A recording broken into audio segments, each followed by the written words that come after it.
पूर्व मंत्री भदेल के बयान पर कांग्रेस ने पुतला जलाया। वीडियो कॉन्टेस्ट योजना पर बोली, सारे इनाम तो अफसर ले जाएंगे, सीएम अंधे हैं। पूर्व मंत्री और अजमेर दक्षिण विधायक अनीता भदेल का एक वीडियो सामने आया है, जिसमें वो मुख्यमंत्री अशोक गहलोत के खिलाफ आपत्तिजनक बयान देती नजर आ रही हैं। दरअसल अनीता भदेल मुख्यमंत्री की जनसम्मान वीडियो कॉन्टेस्ट योजना पर बोल रही थी, जहां वीडियो बनाओ इनाम पाओ स्कीम को लेकर उन्होंने कहा कि मुख्यमंत्री ने ये जो स्कीम चलाई है उसका सारा प्रभार ब्यूरोक्रेसी के हाथ में दे दिया है। ऐसे में इनाम भी अफसरशाहों के पसंदीदा व्यक्तियों में बांट दिया जाएगा। नेता प्रतिपक्ष द्रौपदी कोली ने बताया कि राज्य के मुख्यमंत्री और जननायक का अपमान कतई सहन नहीं किया जाएगा।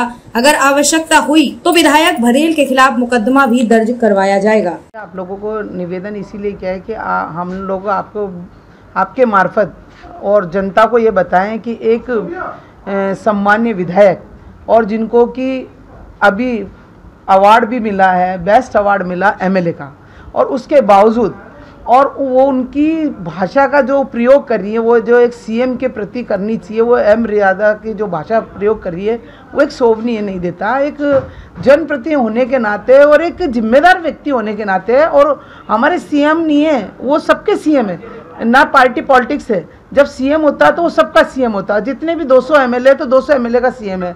और सीएम को आप कह रहे हो अंधा, कभी कहते हो उनको झूठा, कभी कहते हो आप उनको। अभी पिछली बार भी जब एक विवाद हुआ उस समय कहा कोरोना में 1 साल से बंद पड़ा था।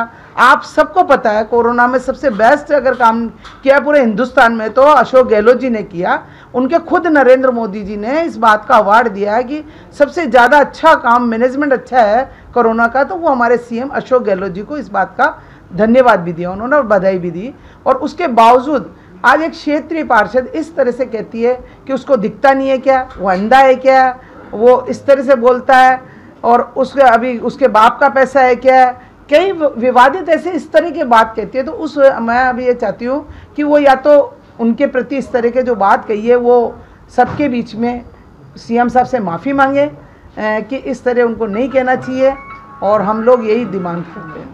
और इसके लिए अगर नहीं है तो अब आज हम सारे पार्षद मिलकर अभी पुतला भी जलाएंगे उनका, कि वो दिन पर दिन आपने देखा कि वो इस तरह से बातें कर रही हैं। और उसके बाद अजमेर शहर इतना डूब रहा है। आप 20 साल से एमएलए हो, यहाँ विधायक आपके उत्तर में भी बीजेपी का और दक्षिण में भी बीजेपी का, मेयर भी आपका बीजेपी का, 25 साल से 1990 से यहाँ बोर्ड बना है, तब से बोर्ड तो बीजेपी का ही है। एक बार कमर वाकोलिया जी डायरेक्ट चुनाव हुए, वो मेयर बने, लेकिन बोर्ड उस समय भी बीजेपी का था।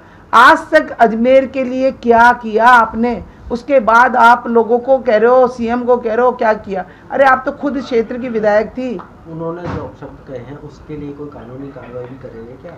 हाँ, जरूरत पड़ेगी तो करेंगे, कानूनी कार्रवाई भी करेंगे, जरूरत पड़ेगी तो लीगल एडवाइस उससे बात करके हम उनके खिलाफ एफआईआर लॉन्च करवाएंगे। क्योंकि जब हमारे आप देखिए राहुल गांधी जी ने सिर्फ एक शब्द कहा था, उन्होंने ना तो नरेंद्र मोदी जी को कहा था, ना उन्होंने किसी को भी कहा था, और चुनाव के समय कहा था वो बात भी, और चुनाव में तो ऐसी बातें चलती रहती है। उसके बाद उन्होंने मतलब षड्यंत्र के द्वारा राहुल गांधी जी की सदस्यता तक खत्म करवा के उनका बंगला तक खाली करवा दी। फिर भी हमारे राहुल गांधी जी ने कह दिया चाहे कुछ भी हो जाए, सच के लिए वो आज भी डटे और हमेशा डटे रहेंगे।